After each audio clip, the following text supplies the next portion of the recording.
पुराने शहर में पुलिस ने अब सड़क पर खुलेआम शराब पीने वालों पर अपना शिकंजा कस लिया।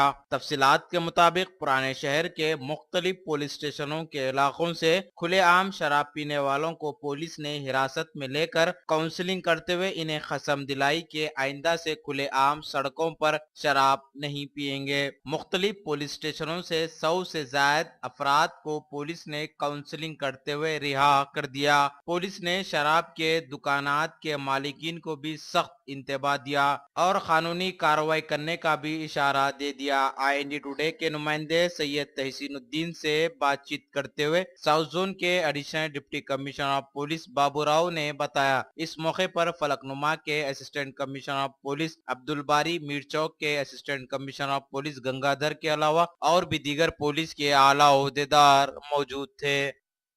आज Hyderabad city police commissioner Shri V. Mahendra Reddy साहब का हुक्म का मुताबिक साउथ जोन में 17 पुलिस स्टेशन इलाका में सड़क पर जो भी दारू पी रहा वो करीब 100 लोगों को हम कस्टडी में लिए थे। वो सबको असलम फंक्शन हॉल में जमा करके वो सबको काउंसलिंग करें। तो सड़क पर ठहर के पीने से क्या नुकसान आते हैं, वो उनका बीवी बच्चे कैसा तकलीफ उठाते, उन लोगों की इज्जत कैसा रहते हैं दुनिया इस सोसाइटी में बोल के वो लोग समझाए। और साथ साथ में ये वाइन शॉप ओनर्स भी थोड़ा जने शॉप के सामने ठहर के रोड पे ठहर के पिए तो भी वो लोग एक्शन नहीं ले रहे। वैसा रहना गलत है।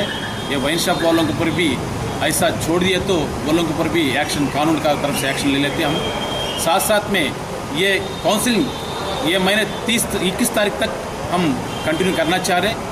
21 तारीख के बाद कोई भी मिलेगा वो लोगों के ऊपर कानून का तरफ से एक्शन ले लेंगे।